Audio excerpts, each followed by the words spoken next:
let's see. Okay.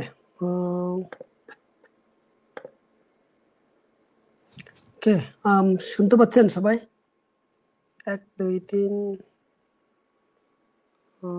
let's see. 1 2 3.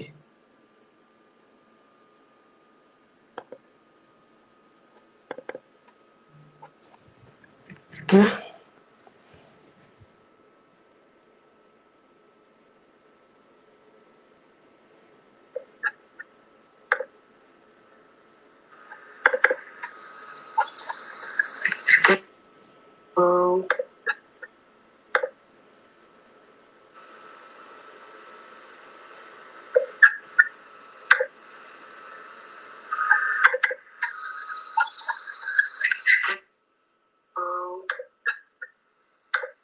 One, two, three.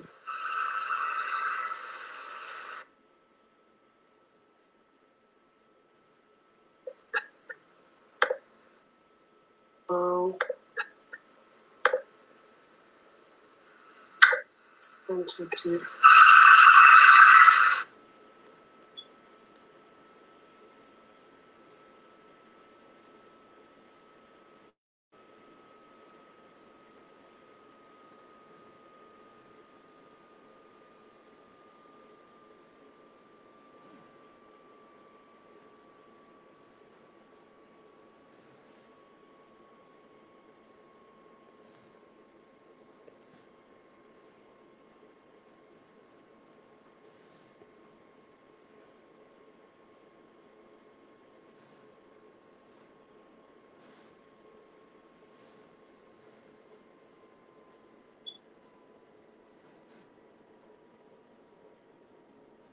Okay, so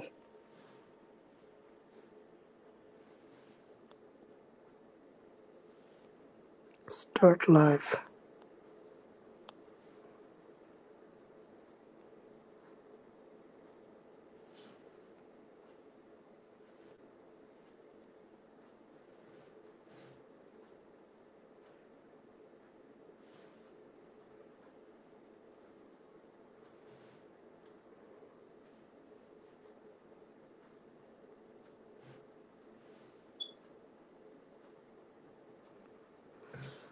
Okay, so আচ্ছা আমাকে শুনতে পাচ্ছেন সবাই? Okay, 1 2 3. Let's start. আজকে একটু টপিকটা একটু ডিফারেন্ট। ইন্টারভিউ, জব সার্চ, তারপর হলো negotiations and the DevOps engineering plus architect রোলের কিছু জিনিস দেখাবো অথবা আমার নলেজ শেয়ার করব। সেটা অনেকটা মনে হয় ভালোই লাগবে আর কি। ওকে, আমার একটা কম্পিউটার থেকে আমি শেয়ার দিব, স্ক্রিন শেয়ার দিব। সেটা হচ্ছে ওকে, স্ক্রিন শেয়ার দিব কিভাবে একটু দেখে নিই। ওকে, শেয়ার স্ক্রিন এই কম্পিউটার থেকেই দিব। সেটা হচ্ছে এটা। ওকে, গুড। ওকে, সো স্ক্রিনশটটা এখন বন্ধ করে রাখি, দেখি কি হয়। এটা যদি বন্ধ করতে যাই, স্টপ শেয়ারিং। ওকে, আচ্ছা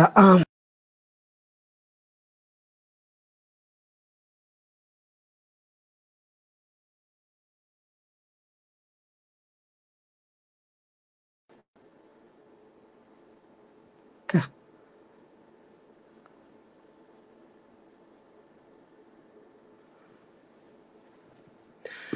ওকে, সো আজকের যে টপিকটা সেটা হচ্ছে খুবই ইম্পর্টেন্ট টপিক।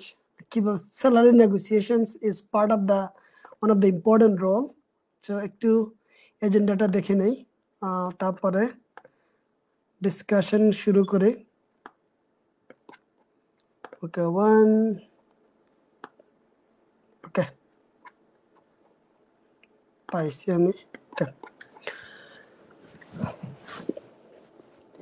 আমার কথা শোনা যাচ্ছে না? দেখি একটু কমেন্টস দেখি, মোটামুটি কমেন্টস ব্যানার। ওকে,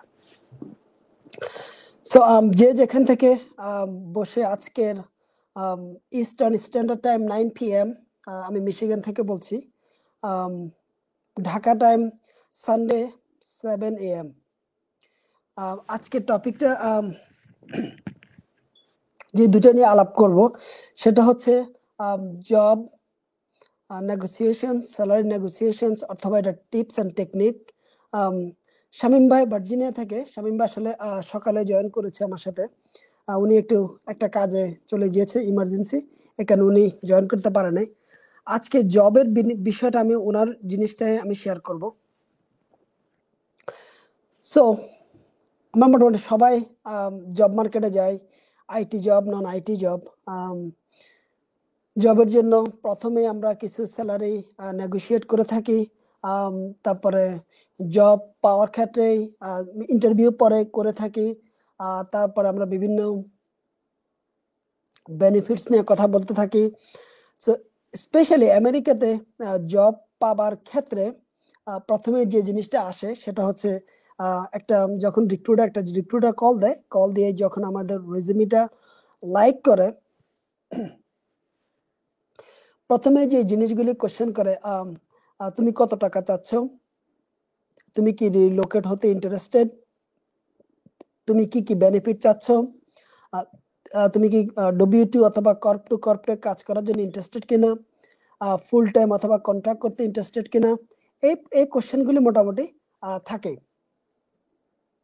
সো যেটা করতে হবে সেটা হচ্ছে, যখনই আমাদের এটা ব্যক্তিগতভাবে আমার নিজস্ব এক্সপিরিয়েন্স থেকে আমি বলছি, আমি এখানে আমারটাই যে রাইট, আমারটাই যে রং, সেটা বলার কোনো অবকাশ নাই। আমি জাস্ট আমার নিজস্ব অভিজ্ঞতা অর্জন শেয়ার করব।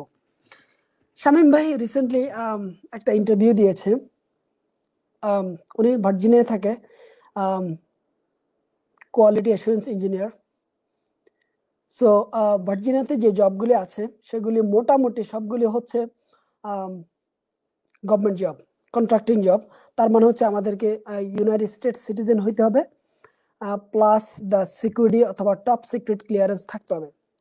সিকিউরিটি টপ ক্লিয়ারেন্স সিক্রেটের মূল উদ্দেশ্য হচ্ছে যে আমরা যখন গভর্নমেন্টের কোনো প্রজেক্টে কাজ করব, গভর্নমেন্টের কোনো সিস্টেম অ্যাক্সেস করতে যাব, মেক শিওর তারা আমাদের ব্যাকগ্রাউন্ড চেক করে আমাদের এগেনস্টে কোনো রকমের কোনো খারাপ কিছু নেই। খারাপ কিছু বলতে অনেক কিছু আছে, ক্রেডিট চেক, তারপরে ফেলনি, তারপরে ব্যাংক্রাপসি, অনেক কিছুই আছে, প্লাস অফকোর্স দ্য টেরোরিজম জাতীয় অনেক কিছুই আছে। সো এই জবগুলিকে মোটামুটি টপ সিক্রেট ক্লিয়ারেন্স বলা হয়। এখানে বিভিন্ন ক্লিয়ারেন্স আছে। যে কোম্পানির থ্রুতে কাজগুলি নেওয়া হয় তাদেরকে বলা হয় ভেন্ডর, টিয়ার 1 অথবা টিয়ার 2। সো ধরুন যে আপনি স্টেট ডিপার্টমেন্টে আপনি একটা জব পেয়েছেন, অথবা আপনি জবের জন্য ভেন্ডর 1 একটা জবের জন্য আপনাকে ইন্টারভিউ করেছে, অথবা আপনার রেজিউমে সিলেক্ট করেছে। সিলেক্ট করার পরে আপনার যখন ইন্টারভিউতে আপনি পাস করবেন, তখন যেটা হয় সেটা হচ্ছে আপনাকে তারা পাঠাই দিবে হচ্ছে অ্যাকচুয়াল ইন্টারভিউতে পাস করার পরে আপনার জন্য যে সিক্রেট ক্লিয়ারেন্স করবে অথবা টপ সিক্রেট ক্লিয়ারেন্স করবে, এটা কিন্তু তারাই করে থাকে, যারা ভেন্ডর, যে আপনাকে হায়ার করবে তারাই। আপনি কিন্তু স্টেট ডিপার্টমেন্টে কাজ করবেন অ্যাজ এ কন্ট্রাক্টর হয়ে। কন্ট্রাক্টরের মূল উদ্দেশ্য হচ্ছে যে আমেরিকাতে বেশিরভাগ কোম্পানি এখন আর ফুল টাইম জব হায়ার করে না। এটা বিভিন্ন ধরনের প্রবলেম আছে, এটা বিভিন্ন ধরনের দ্য রিজন আছে। ওয়ান অফ দ্য রিজন, প্রজেক্টগুলি 1 বছর 2 বছর থাকে। আরেকটা রিজন হচ্ছে যে একটা লোককে হাই কমিটমেন্টে যাওয়ার আগেই তাকে আগে দেখে নেয় সে আসলে কোম্পানি কালচারের সাথে কতটা অ্যাডজাস্টেড। কারণ 30 মিনিটস ইন্টারভিউ করে অথবা 1 আওয়ার ইন্টারভিউ করে একজনকে আসলে বুঝে এতটা ইজি না। সো যেটা হয় সেটা হচ্ছে কন্ট্রাক্টিং এর জবগুলি মোটামুটি অ্যাভেলেবল থাকে, এখানে কন্ট্রাক্টিং এর জব দিয়ে আপনার জবটা শুরু হয়।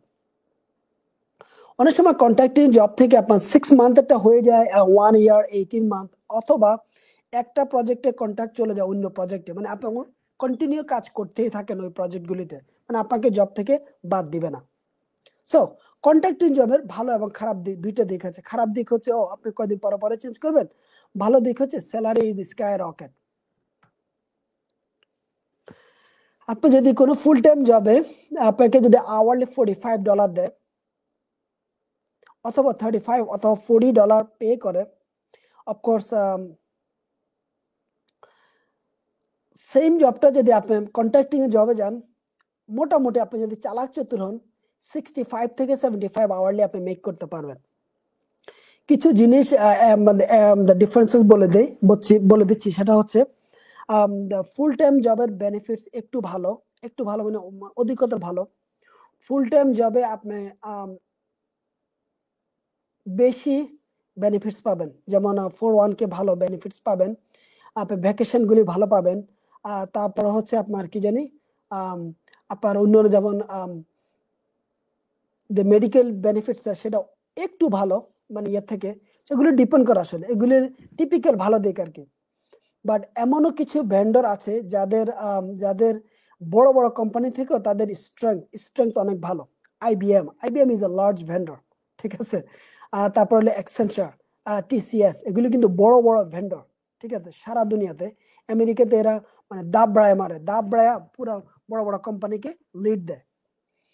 সো মূল কথা হচ্ছে আপনি কখন নেগোশিয়েট কখন করবেন না, আর কিভাবে করবেন, ঠিক আছে। Very important part. নেগোসিয়েশন একটু সেন্সিটিভ আইটেমস। যখন কোনো জব পছন্দ করবেন, প্রথমেই নেগোশিয়েটের দিকে কম যাবেন। প্রথমে টার্গেট করবেন যে আপনাকে কিভাবে ইন্টারভিউতে যাওয়া যায়, মানে আপনি কিভাবে অ্যাকচুয়াল টেকনিক্যাল ইন্টারভিউতে আপনি যেতে পারেন। প্রথমে ভাষা একটু কথা বলে রাখবেন।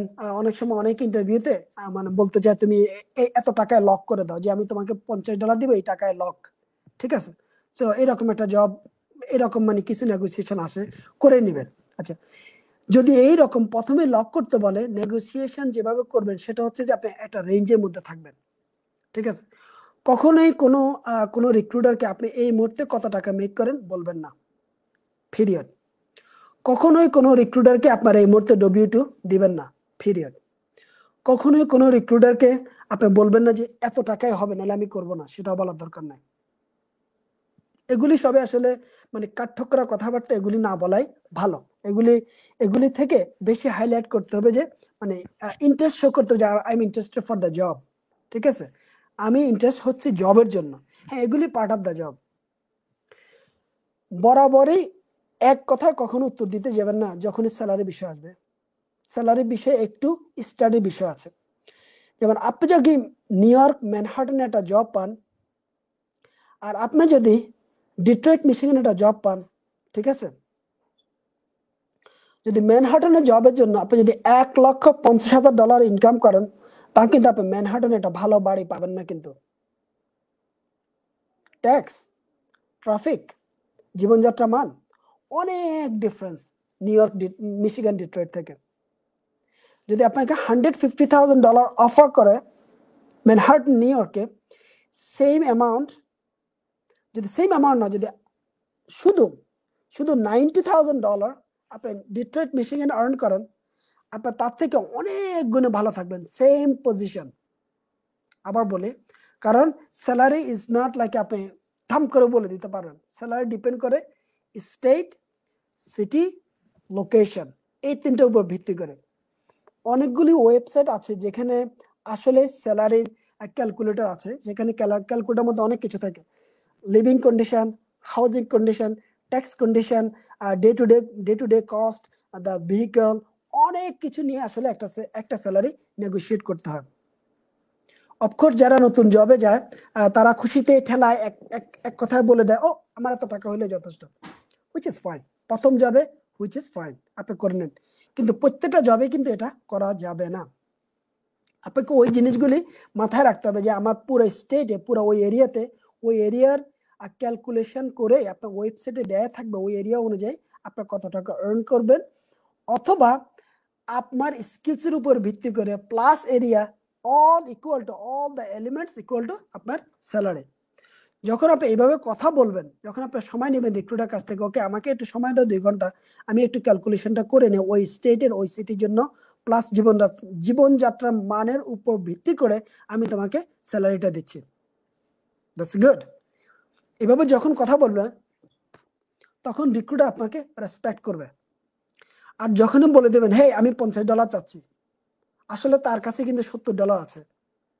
কারণ কি ম্যানহাটনে জবের জন্য আসলে $70 মিনিমাম তার কাছে আছে। যদি দাম করে নেগোসিয়েশন করেন হয়তো বা $80 চলে যাবে, কিন্তু আপনি যেহেতু খুশিতে ঠেলা একসাথে বলে দিয়েছেন $50 যথেষ্ট, তাহলে কি আপনি প্রথমে ঠক খেলেন। যখন আপনি বলবেন যে 5 ঘন্টা পরে দিচ্ছি, তখন সে নিজে নিজে বলবো ওকে তোমার রেঞ্জটা বলো, মানে তোমার রেঞ্জটা বলে অসুবিধা নেই, ঠিক আছে। আপনি বলবেন না, তখন সে বলবো ওকে আমার কাছে কিন্তু $60 আছে কিন্তু এখানে, ঠিক আছে। সে নিজে নিজে বলবে, কারণ কি সে তাড়াহুড়া করবে রেটটাকে লক করার জন্য, আপনার রেজিউমিটা সাবমিট করার জন্য। সিম্পল টাইম নেওয়ার জন্য আপনার অলরেডি চান্সেস আর হাই যে ও নিজে নিজে নিজের মুখ থেকে বলে দিবে, মিনিমাম $5-10 নিচু রেখে বলে দেবে। এই তো আপনার মনে ছিল $50, কিন্তু ও নিজ থেকে বলে দিয়েছে $60, বিকজ আপনি বলেছেন 5 ঘন্টা পরে জানাচ্ছি, আমি একটু ম্যাথ করতে হবে। আর রিক্রুটারকে মানে যারা ভেন্ডর রিক্রুটার ওরা ঠিক এরকমই, কারণ কি ওরা কন্টিনিউ রেজিউমি নিতে হবে, রেজিউমিটাকে শর্টিং করতে হবে, শর্টিং করে ওরা রেজিউমিকে সাবমিট করবে হায়ারিং ম্যানেজারের কাছে। সো ধামাধাম উত্তর বলবেন না, একটু সময় নেবেন, তখন আপনি প্রথমে টের পাবেন। আচ্ছা, এটা হলো একটা অ্যাপ্রোচ। দ্বিতীয় অ্যাপ্রোচ হচ্ছে ভালো অ্যাপ্রোচ।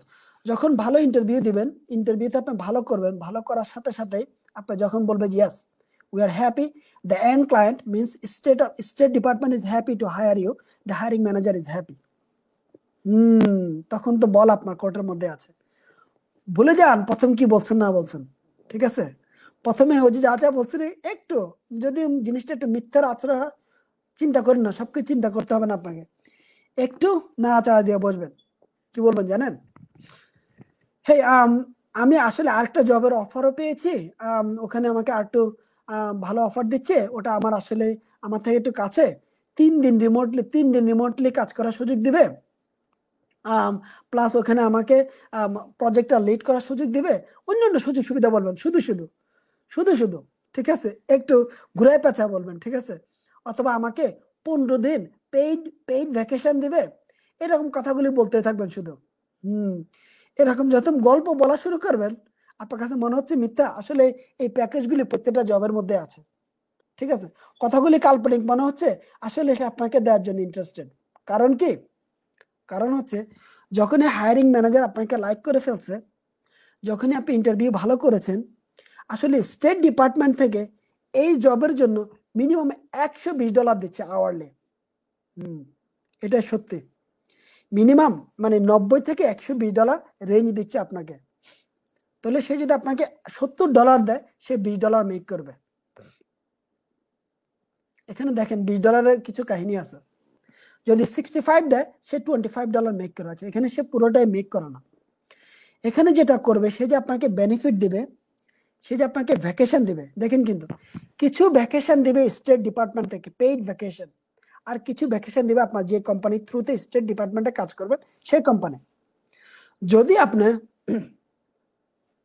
যদি স্টেট ডিপার্টমেন্ট 15 দিনের মানে পেইড ফেডারেল ভ্যাকেশন আপনাকে দিয়ে দেয়, আপনাকে মানে ওদেরকে দিবে, আপনার সাথে আপনাকে স্টেট ডিপার্টমেন্ট চিনে না, আপনি ওদের এইচআর এর মধ্যেও নাই, ওদের পে রোলের মধ্যেও নাই, সবকিছু করবে ভেন্ডর সাথে, দিয়ে দিয়েছে 15 দিনের। যদি আপনাকে সে না বলে, তাহলে আপনি পাবেন না, ঠিক আছে। আচ্ছা, এখন দিয়ে দেয়, তাহলে আপনি 15 দিন পেয়েছেন, অথবা 10 দিন পেয়েছেন, প্লাস আপনার কোম্পানি আপনাকে তখন 5 দিন দিবে। আর আপনি যদি নেগোশিয়েট না করেন, আপনি খুশিতে সে আপনাকে ধাপ করে বলে দেবে $65 কোনো ভ্যাকেশন দিব না। না না না, ওই কোম্পানিতে আমাকে ভ্যাকেশন দিচ্ছে, আমি তো সারা জীবন ভ্যাকেশন নিয়ে চলছি, আমার জবে ভ্যাকেশন লাগবে, ওকে তাহলে আমি তোমাকে 10 দিন ভ্যাকেশন দিব। দেখেন এগুলি সব কিন্তু ইন্টারভিউ পরে, নো নো নো আমার 15 দিন ভ্যাকেশন লাগবে, প্লাস ফেডারেল যে পেইড ভ্যাকেশনগুলি মানে হলিডেগুলি, এটা আমাকে পে করতে হবে। আপনি যখন স্টেট ডিপার্টমেন্টে কাজ করেন, এদের কিন্তু অনেকগুলি ফেডারেল পেইড হলিডে থাকে, অনেক। যদি নর্মাল কোম্পানিতে 10 দিন থাকে, আপনার এজেন্সিগুলিতে মিনিমাম 20 দিন উপর থাকে। আপনি যদি ভালো নেগোশিয়েট করেন, তাহলে আপনি মোটামুটি মানে 4 ভাগের 3 ভাগ মানে পেইড ফেডারেল হলিডে পেয়ে যাবেন। তাহলে কি আপনি পেইড ভ্যাকেশন পাচ্ছেন 3 উইকস, পেইড ফেডারেল হলিডে পাচ্ছেন মিনিমাম 2 উইকস, 5 উইকস। আচ্ছা, সো এখন যদি স্যালারি আপনার $60 হয়, 2080 ঘন্টা আপনার বছরে, মানে 5 into 52 plus 5 days means 40 hours into 52, $2080, 2080 ঘন্টা। সো 2080 ঘন্টা থেকে, যেমন আমি একটু ক্যালকুলেশন করে থাকি, 5 into 40 into 52, okay, so basically 52 into 40, okay, 50 into 40, okay, so মোটামুটি 52 আওয়ার্স আমরা 2080 ঘন্টা কাজ। এই 2080 ঘন্টার মধ্যেই এখন যদি আপনি 5 সপ্তাহ অলরেডি ভ্যাকেশন পেয়ে গেছেন, এগুলি কিন্তু স্যাটারডে সানডে না, এখন 5 সপ্তাহ মানে কি আপনার এখানে 200 ঘন্টা, ঠিক আছে। তো 2080 থেকে 200 ঘন্টা বাদ দেন, 2080 থেকে 200 ঘন্টা বাদ মাইনাস 200, তাহলে আপনি কাজ করছেন আসলে 1880 ঘন্টা। এখন আপনার আওয়ারলি হয়েছে $65, সো 65 ইন্টু 2080, সরি, আপনার ইয়ারলি স্যালারি হচ্ছে 135,200, কিন্তু আপনি আসলে কাজ করতেছেন কত, 1880 ঘন্টা। কারণ কি, ওই যে আপনি 5 সপ্তাহ কিন্তু ভ্যাকেশন পাইছেন, 10 দিন, 3 সপ্তাহ মানে paid vacation plus federal paid হলিডেগুলি পাইছেন, তাহলে আপনি আসলে কাজ করতেছেন 1880 ঘন্টা। এখন যদি 1,35,000 দিয়ে ডিভাইডেড 1880 দেন, তাহলে আপনার আসলে আওয়ারলি স্যালারি হবে $71 পার আওয়ার। আচ্ছা, এই যে $71 পেলেন শুধু আপনি নেগোসিয়েশন করার কারণে। এখন কিন্তু আপনি আবার বলেছেন যে আমার কিন্তু ওই কোম্পানি আমাকে বলছে 2 দিন সপ্তাহে ওয়ার্কিং ফ্রম হোম সুযোগ দিবে। দেখেন, আপনি আরেকটা বেনিফিট চাচ্ছেন, আপনি মানে ধাম করে মানে বলে দেন না যে আমি $80 চাচ্ছি, নো নো নো, আপনি যখন দেখবেন যে একটা আওয়ারলি কত টাকা দিচ্ছে, আপনি মানে চেষ্টা করবেন যা পাওয়ার পাবেন, কিন্তু এখানে যেটা করবেন সেটা হচ্ছে যে আপনি সুযোগ নিতে চাইবেন। সেটা কি, যে আমি ওয়ার্কিং ফ্রম হোম 2 ডে চাচ্ছি। এই 2 ডে যখন পেয়ে যাবেন, তখন আপনার মানে মোটামুটি একটা ফ্লেক্সিবিলিটি আসলে, আপনি 2 দিন ড্রাইভ করতে হলো না, বাসায় থাকলেন, অথবা আপনি 1 ঘন্টা করে 2 ঘন্টা সময় নষ্ট করতে হলো না, তাহলে কি আপনি মানে লাইফ ফ্লেক্সিবিলিটি চলে আসছে। তো আপনার আওয়ারলি বেড়ে গেছে, কাজ করতেছেন 1880 ঘন্টা, তারপরে প্লাস আপনি 2 দিন ভ্যাকেশন পাচ্ছেন, 2 দিন ওয়ার্কিং ফ্রম হোম, এগুলি বলা হলো নেগোসিয়েশন। শামীম ভাই যে কাজটা সবসময় করে থাকে, শামীম ভাই সবসময় যে কাজটা করে থাকে, সেই 2012-14 থেকে যখনই কোনো জব পায় তখনই আমাকে ফোন দেয় যে ভাই আমি এখানে নেগোসিয়েশনটা কিভাবে করব। তো শামীম ভাই গত সপ্তাহে যে জবটা পেয়েছে, প্রথমে উনি যেমনি যেমনি হোক মানে রিক্রুটার সাথে ডিলটা মোটামুটি করে ফেলছে, করে ফেলার পরে উনি কেমনি কেমনি জানি টের পাইলো মানে টাকা তো আরো বেশি যাচ্ছে, টাকা আরো বেশি দিচ্ছে। তো উনি তো এটা বুঝতে পারে না, বলছে ভাই আমি কি করবো এখন বলেন তো। আমি বলছি আপনাকে যেটা করতে হবে, আপনাকে কিন্তু টেকনিক্যাল হইতে হবে, ঠিক আছে। কয় কিভাবে, আমি বলছি আপনি ধাম করে বলে দেবেন না যে ভাই আমার $80 দরকার আর $90 দরকার। আপনি জাস্ট বলবেন যে আমার তো আগে তুমি বলছো এটা, এখন তো বলতেছে এটা, আমার তো আর একটা কিছু আছে, আমার তো এখন তো একটু নেগোশিয়েট করতে। আপনি শুধু ওনার করলে, অনুনয় বিনয় করতে থাকলে রিক্রুটার বুঝে যাবে যে ওকে, তার মানে কি আপনার টাকা বেশি চাচ্ছেন। মনে রাখেন কিন্তু রিক্রুটার কাছে অলরেডি টাকা বেশি আছে তার কাছে, কারণ উনি অলরেডি যখন নেগোশিয়েট করেছে, উনার জব দরকার ছিল, উনি করে ফেলছে। রিক্রুটার অলরেডি তাকে কি মানে $60 দিয়ে দিয়েছে আওয়ারলি।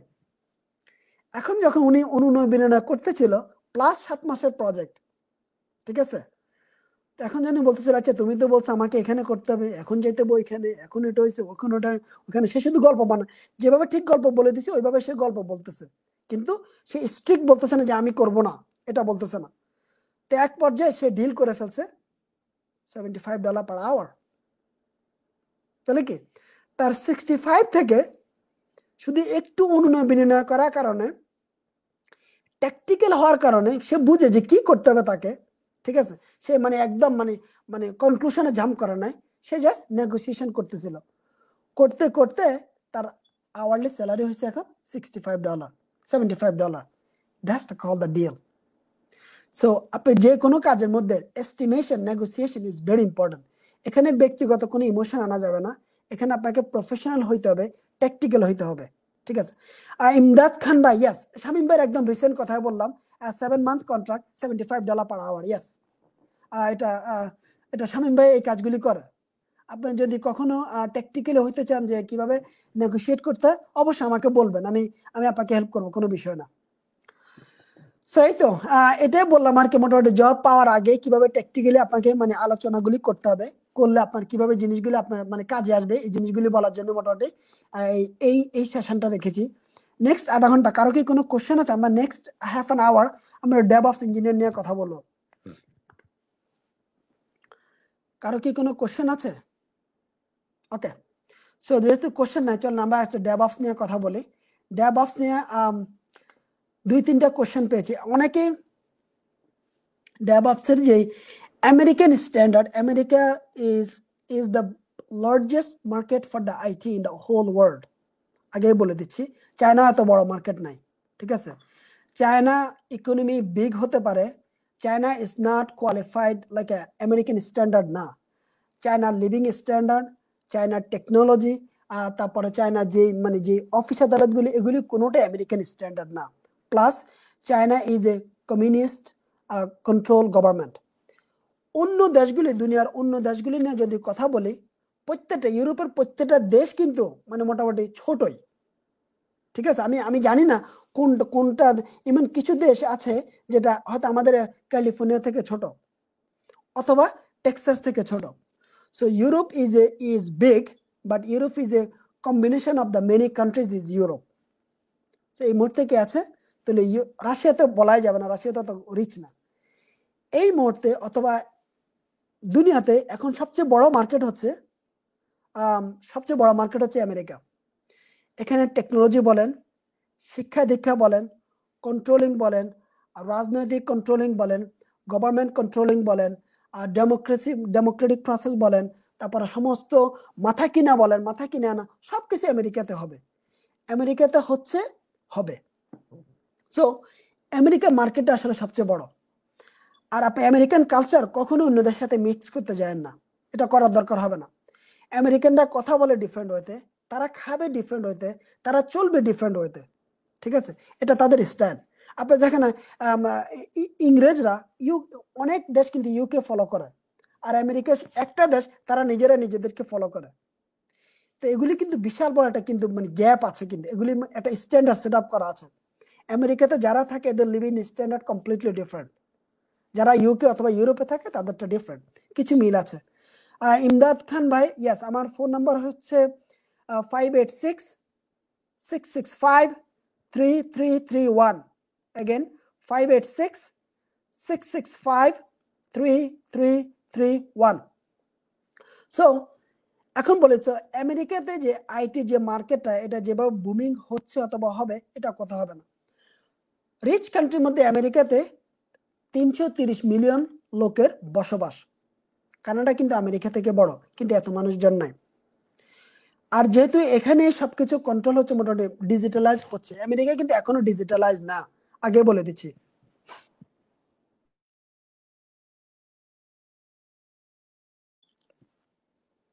আমেরিকা কিন্তু ফুললি ডিজিটালাইজ না, বাট আমেরিকা হবে।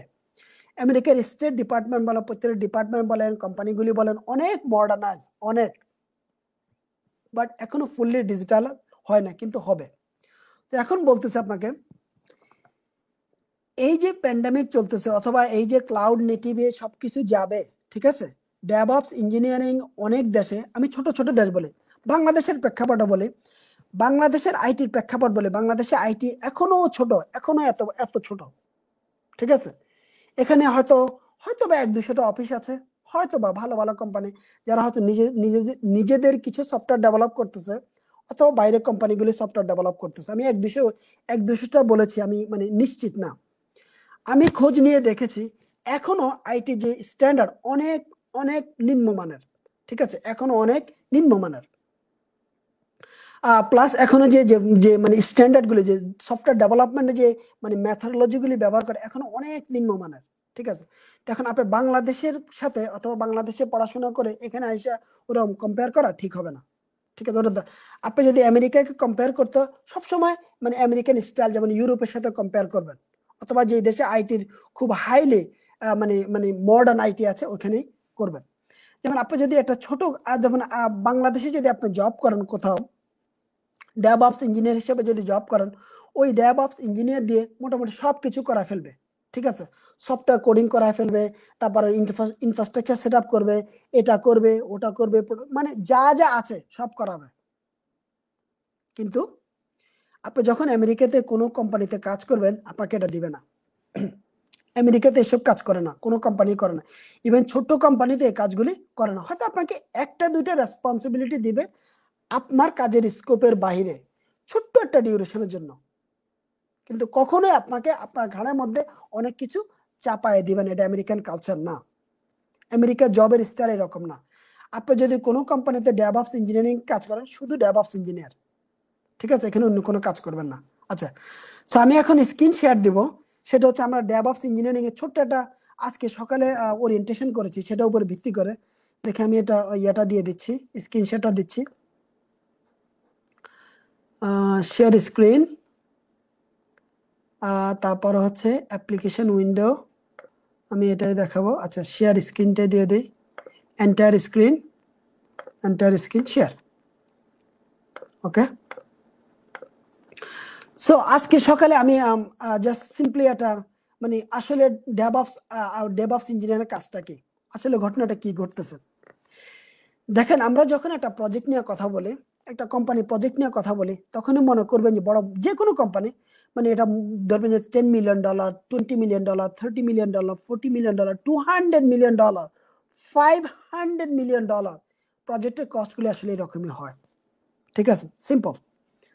আপনি জানেন না জানেন হয়তো আপনার কতটুকু মানে কার কেমন অ্যাজ এ সলিউশন আর্কিটেক্ট যখন একটা প্রজেক্টের এস্টিমেশন করে, রাফ এস্টিমেশনটা, টাকার এস্টিমেশনটা আমাদেরকেই করতে হয়, ঠিক আছে? এটা একদম অ্যাকুরেট হইতে হবে না। আমি যদি ই কমার্সের একটা প্রজেক্ট সেট আপ করতে যাই, ঠিক আছে, আপনি যদি মানে টিমের স্ট্রাকচারটা দেখেন, আপনার এখানে কে কে থাকবে? আপনার কিউ ইঞ্জিনিয়ারিং টিম থাকবে, ডেভঅপস ইঞ্জিনিয়ারিং টিম থাকবে, সফটওয়্যার ইঞ্জিনিয়ারিং টিম থাকবে, সলিউশনস আর্কিটেক্ট ইঞ্জিনিয়ারিং টিম থাকবে, এন্টারপ্রাইজ আর্কিটেক্ট ইঞ্জিনিয়ারিং টিম থাকবে, বিজনেস লিডারশিপ টিম থাকবে, বিজনেস অপারেশন টিম থাকবে, নেটওয়ার্ক অপারেশন সেন্টার টিম থাকবে, সাপোর্ট ইঞ্জিনিয়ারিং টিম থাকবে, লিডারশিপ টিম থাকবে, প্রজেক্ট ম্যানেজমেন্ট টিম থাকবে, ভেন্ডর যদি থাকে ওই প্রজেক্টে সে ভেন্ডর থাকবে, সিকিউরিটি আর্কিটেকচার টিম থাকবে এবং ডাটা ইঞ্জিনিয়ারিং টিম থাকবে, ঠিক আছে? এইসব প্রত্যেকটা টিম থেকে রিপ্রেজেন্টেটিভ থাকবে এই প্রজেক্টটা শেষ করার জন্য, ই কমার্স প্রজেক্টটা শেষ করার জন্য। আচ্ছা, এখন আসেন আপনার ডেভঅপস ইঞ্জিনিয়ারের রোলটা কোথায়? মিনিমাম এই প্রজেক্টের জন্য আপনাকে মিনিমাম 3 থেকে 5 জন ডেভঅপস ইঞ্জিনিয়ার দিবে, তার জন্য একজন ডেভঅপস ইঞ্জিনিয়ারিং লিড থাকবে। বড় বড় প্রজেক্টগুলিতে আগেই বলে দিচ্ছি, প্রথমে যে কাজটা হয় না সেটা হচ্ছে একজনকে দিয়ে সব কাজ করে না। এটা দুইটা কারণ আছে। নাম্বার 1, আমরা একজনের হাতে পুরো কন্ট্রোল দেই না। কারণ কি, ডিস্ট্রিবিউটেড মডেলে আমরা যেমন একটা অ্যাপ্লিকেশন ডেভেলপ করে যখন কন্ট্রোলিং দিয়ে দেই তখনও ডিস্ট্রিবিউটেড মডেলেই হয়। কারণ কি, একজন যদি সবকিছু জেনে যায়, যদি সে চাকরি ছেড়ে চলে যায়, আই এম ইন ট্রাবল। তাহলে কি মানে 2-3 জন থাকবে যেন একজন এক একটা কম্পোনেন্ট নিয়ে কাজ করতে পারে। যখন তারা টিমে কাজ করে যেন আমার কন্ট্রোলিংটা, আমার যেন নলেজটা ডিস্ট্রিবিউটেড মডেলে থাকে, যেন একজন চলে গেলে যেন আরেকজন ইজিতে কাজটা করতে পারে। অথবা এটাকে আমরা বলি পিয়ার রিভিউ, যে মানে যদি একজন দেওয়া হয় তারপর আমি 2 জন রাখবো। কারণ কি, ওইজন কি করতেছে সেকেন্ড জন যেন কন্টিনিউ সেটা করতে থাকে। কারণ কি, সেকেন্ড জন যদি এই প্রজেক্টটা টেক ওভার করে ফেলে তাহলে যেন সে ইজিতে বুঝতে পারে। তারপরে এই প্রজেক্টের জন্য আমি যদি বলি মিনিমাম একজন ডেডিকেটেড ডেভেলপমেন্ট অটোমেশন মানে রিলিজের জন্য, মানে গিট এবং জেনকিন ডেপ্লয়মেন্টের জন্য থাকবে। ভেন্ডর ম্যানেজমেন্টের জন্য যদি এই প্রজেক্টে যদি কল সেন্টার থাকে, অ্যামাজন থাকে, গুগল থাকে, ভেন্ডর ম্যানেজমেন্ট মানে ভেন্ডর ইন্টিগ্রেশনের জন্য আরেকটা ডেভঅপস ইঞ্জিনিয়ার থাকবে। শুধু মিডলওয়্যার মানে আপনার গেটওয়ে শুধু কনফিগারেশনের জন্য আপনার একটা ডেভঅপস ইঞ্জিনিয়ার থাকতে পারে। আপনার যে ফ্রন্ট এন্ড ব্যাক এন্ডের জন্য যে ইন্টিগ্রেশনটা থাকার জন্য আরেকজন ডেভঅপস ইঞ্জিনিয়ার থাকতে পারে, আর একজন ডেভঅপস ইঞ্জিনিয়ারিং লিড থাকবে। তাহলে এই প্রজেক্টের জন্য মোটামুটি 3 থেকে 5 জন ডেভঅপস ইঞ্জিনিয়ারিং টিম থাকবে। আচ্ছা, এখন দেখেন ডেভঅপস ইঞ্জিনিয়ারিং এর রোলটা কিভাবে একদম ডিফারেন্ট, মানে মডার্ন সিস্টেম ইঞ্জিনিয়ার থেকে, মানে আজকে সিস্টেম ইঞ্জিনিয়ার থেকে। আপনার scrum master, senior leadership team, scrum master, এখানে ডেভঅপস ইঞ্জিনিয়ারিং টিম থাকে। কারণ কি, সিনিয়র লিডারশিপের মধ্যে কিছু কিছু আছে টেকনোলজি খুব ভালো জানে, ঠিক আছে, ওরা ডেভঅপস ইঞ্জিনিয়ারিং টিমকে জিজ্ঞাসা করে যে তোমরা এই কাজটা কোথায় হবে, কিভাবে হবে, হাই লেভেল কোশ্চেন করে। ডেভঅপস ইঞ্জিনিয়ারিং এর প্রেজেন্টেশন এখানে থাকে। আচ্ছা, এখানে মোটামুটি থাকে না, এখানে বিজনেস অ্যানালিস্ট অথবা প্রোডাক্ট ওনার এখানে থাকে না। আচ্ছা, এখানে আসেন, যখন এই বিজনেস রিকোয়ারমেন্টসগুলি স্টার্ট করে, মানে কনভার্ট হওয়া শুরু করে, মানে কোডে ডেভেলপমেন্ট হওয়া শুরু করে, তখনই যখন API, modern software development, micro সার্ভিসে যখন এপিআই গুলি মানে এক্সপোজ হওয়া শুরু করে, প্রডিউস হওয়া শুরু করে, ঠিক আছে, দেখেন এখানে মানে ব্যাক এন্ড যে সফটওয়্যার ইঞ্জিনিয়ারিং টিম, তারা যখন এপিআই গুলি এক্সপোজ করে, এপিআই গুলি যে একটা মেশিন, এপিআই গুলি যে ফ্রন্ট এন্ড মানে মোবাইল অ্যাপ অথবা ওয়েব অ্যাপ্লিকেশন যে কনজিউম করবে অথবা ইমপ্লিমেন্ট করবে, এই যে দুইটা সার্ভার, দুইটা কম্পোনেন্টের মধ্যে যে ইন্টিগ্রেশনটা করবে, এখানে ডেভঅপস ইঞ্জিনিয়ারিং টিম। কারণ কি, কারণ বলি, মডার্ন কোনো অ্যাপ্লিকেশন অথবা কোনো এন্টারপ্রাইজ টিম কখনোই আপনি কখনোই as a client, as a mobile app user অথবা ওয়েব অ্যাপ্লিকেশন ইউজার, আপনি কখনোই কোনো সিস্টেমে ডিরেক্টলি হিট করতে পারবেন না, একেবারেই নিষিদ্ধ। আপনাকে সবসময় একটা মিডলওয়্যার অথবা গেটওয়েতে হিট করবেন, ঠিক আছে, গেটওয়ে অথবা ওয়েব সার্ভার হিট করার পরে ওয়েব সার্ভার আপনাকে মানে সিদ্ধান্ত নেবে আপনি কোন সার্ভিসে যাবেন, মানে পিছনে কোন ব্যাকএন্ডে যাবেন। তাহলে কি এই যে ইন্টিগ্রেশনটা, আপনার সার্ভিস 1 ডেভেলপমেন্ট শেষ, সার্ভিস 2 ডেভেলপমেন্ট শেষ, সার্ভিস 3 ডেভেলপমেন্ট শেষ, কিন্তু সার্ভিস 1 2 3 এখনো কিন্তু মানে জোড়া দেওয়া হয় না, ইন্টিগ্রেট করা হয় না। এই যে ইন্টিগ্রেশন যে কাজটা, সেটা করবে ডেভঅপস ইঞ্জিনিয়ারিং, ডেভঅপস ইঞ্জিনিয়ার। আচ্ছা, তাহলে ফ্রন্ট এন্ড ব্যাক এন্ডের কাজটা মিডলে ডেভঅপস ইঞ্জিনিয়ারিং কাজ করবে। দেখেন, তাহলে যে ফ্রন্ট এন্ডের মানে মোবাইল অ্যাপ অথবা ওয়েব অ্যাপ্লিকেশন, তার মানে ইউজাররা যখন রিকোয়েস্টটা পাঠাবে, রিকোয়েস্টটা আসবে হলে ইন্টিগ্রেশন টিম মিনস আপনার লোড ব্যালেন্সার অথবা আপনার ওয়েব সার্ভারে, তারপরে এটা চলে যাবে হলে আপনার কি মানে back end service development, back end আপনার সার্ভারের মধ্যে। তো এই ইন্টিগ্রেশনটা কিন্তু ডেভঅপস ইঞ্জিনিয়ারিং টিমে করে থাকে। আচ্ছা, এখন দেখেন আবার একই কথা বলতেছি, যখন based on the system, web application একভাবে রিকোয়েস্ট করে থাকে, মোবাইল অ্যাপ্লিকেশন একভাবে রিকোয়েস্ট করে থাকে। এই যে দেখেন সফটওয়্যার ইঞ্জিনিয়ারিং ব্যাক এন্ড টিমটা কন্টিনিউ যখন মানে এপিআই গুলি ডেভেলপ করে নেয়, ঠিক আছে, এপিআই গুলি যে ইন্টিগ্রেশনটা করে থাকে অথবা mobile app engineer, mobile app developer যখন এপিআই গুলি কনজিউম করে, প্রথমে সে বলে আচ্ছা আমাদের কি ইন্টিগ্রেশন শেষ হয়েছে, আমি কি মানে জিনিসটাকে কনজিউম করতে পারবো, ঠিক আছে। ওই যে মিডলে যে লোকটা থাকে, যে লোকটা মানে অ্যান্সারটা করবে, সে কিন্তু ডেভঅপস ইঞ্জিনিয়ার, ঠিক আছে, ইয়েস, সে DevOps engineer. Even DevOps engineer কিন্তু মানে যে এপিআই যে ভার্সন কন্ট্রোলিং গুলি যে মানে স্ট্রাকচারটা অথবা স্ট্যান্ডার্ডটা ফলো করে, সেটা কিন্তু ডেভঅপস ইঞ্জিনিয়ারিং করে। একটা সফটওয়্যার ইঞ্জিনিয়ার সে তার কোডিং স্ট্যান্ডার্ডটা ফলো করে, সে তার কোড রিভিউ প্রসেস ফলো করে, আর the peer programming review process করে, ইউনিট টেস্টিং ডেভেলপমেন্ট প্রসেস করে, টেস্ট ফ্রেমওয়ার্ক ডেভেলপ করে। কিন্তু যখনই ইন্টিগ্রেশন আসে, তখনই কিন্তু ডেভঅপস ইঞ্জিনিয়ারিং কাজ সে হলো ইন্টিগ্রেট করে থাকে। এবার আসেন আপনার engineering role, DevOps software back end software developer যখন আমার সার্ভিসগুলি ডেভেলপ করতে থাকে, এপিআই গুলি এক্সপোজ করতে থাকে, অবশ্যই ডাটাবেজ ইঞ্জিনিয়ার তো অফকোর্স ডাটাবেজ ক্রিয়েট করবে, একটা লাগুক দুইটা লাগুক যা যা লাগে করবে। যদি মাইক্রো সার্ভিস হয়, তাহলে প্রত্যেকটা সার্ভিসের জন্য আলাদা আলাদা ডাটাবেজ থাকবে। যদি মনোলিথিক সিস্টেম হয়, তাহলে প্রত্যেকটা সার্ভিসের কি আলাদা আলাদা ডাটাবেজ থাকবে না।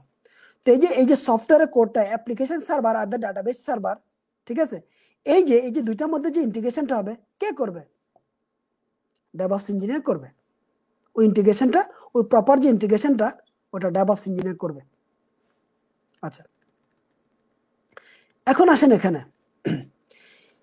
প্রজেক্টে যখন বিজনেস চাচ্ছে যে আমি একটা সফটওয়্যার ডেভেলপ করব, ঠিক আছে, এই সফটওয়্যারের কম্পোনেন্টগুলি কতগুলি, web component, mobile component, integration component, service level component, database server, authentication, authorisation, তারপর হলো আপনার ভেন্ডর ম্যানেজমেন্ট, ভেন্ডর এপিআই অথবা নন ভেন্ডর এপিআই।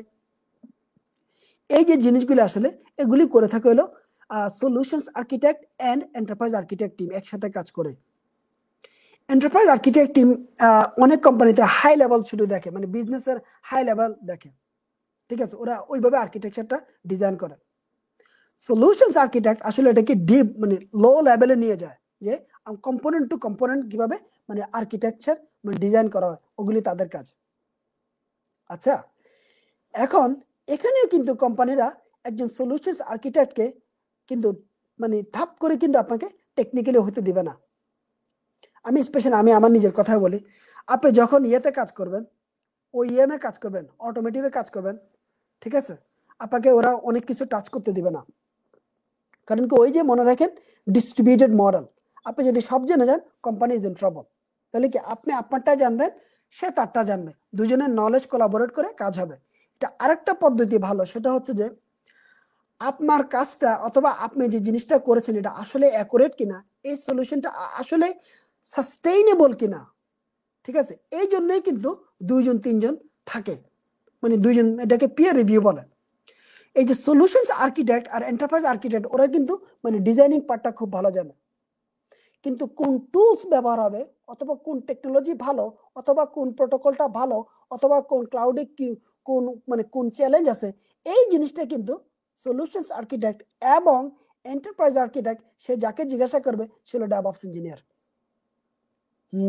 দেখছেন? তাহলে কি, তাহলে ওরা কিন্তু সলিউশনস আর্কিটেক্ট এবং এন্টারপ্রাইজ আর্কিটেক্ট আসলে ডেভঅপস ইঞ্জিনিয়ারের সাথে মানে কমিউনিকেট করেই কিন্তু তারা তাদের ডিজাইনটা কমপ্লিট করে। কারণ কি, down the path DevOps engineer কিন্তু সলিউশনস আর্কিটেক্টের ডিজাইনটাকে ইমপ্লিমেন্ট করবে, একটু পরে যাচ্ছি সেখানে। আচ্ছা, কিউ ইঞ্জিনিয়ারিং লো, কিউ এর যখন কাজ করে, সিআই/সিডি যে পাইপলাইনটা, যে আপনার কোডটা যখন গিটে যাবে, গিট থেকে যখন জেনকিনে ইন্টিগ্রেট করবে, ইন্টিগ্রেট করার পরে যখন অটোমেটেড ডেভেলপমেন্ট হয়ে যাবে ইয়েতে, এটা কি বলে আপনার স্টেজিং সার্ভারে, বেটা সার্ভারে, প্রোডাকশনে হয় না, অনেক কোম্পানি করে, তখন কিন্তু অটোমেশন ডেভেলপমেন্টটা সেটা করবে। ডেভেলপমেন্ট করার আগে যে মানে টেস্টিং যে অটোমেশনটা, ঠিক আছে, আপনার যে যদি আপনার 200টা এপিআই থাকে, যদি অটোমেশনটা করে থাকে, সেটা কিন্তু Q engineer plus DevOps engineer কিন্তু একসাথে কাজ করে, একসাথে কাজ করে। সে তার এবার আপনার পোস্টম্যানে লেখেন আর আপনার সোপিওতে লেখেন, যেখানে লেখেন আপনি শুধু আপনার কালেকশনগুলি দিয়ে দেবেন, দিলে ডেভঅপস ইঞ্জিনিয়ার কিন্তু ওটা তার পাইপলাইনে দিয়ে দিবে। পাইপলাইনে তার উদ্দেশ্য হলো কোড ডেপ্লয়মেন্ট করার আগে আপনার পুরা পুরা মানে মানে টেস্টিং সুটটা রান হবে, আপনার 200টা এপিআই থাকলে সব রান হবে, আপনাকে রেজাল্ট দিয়ে দিবে। কোড ডেপ্লয়মেন্ট হবার পরে, কোড ডেপ্লয়মেন্ট হচ্ছে 12টা থেকে 12টা 10-এর মধ্যে, সাথে সাথে আবার টেস্টে আবার কিক আপ করবে।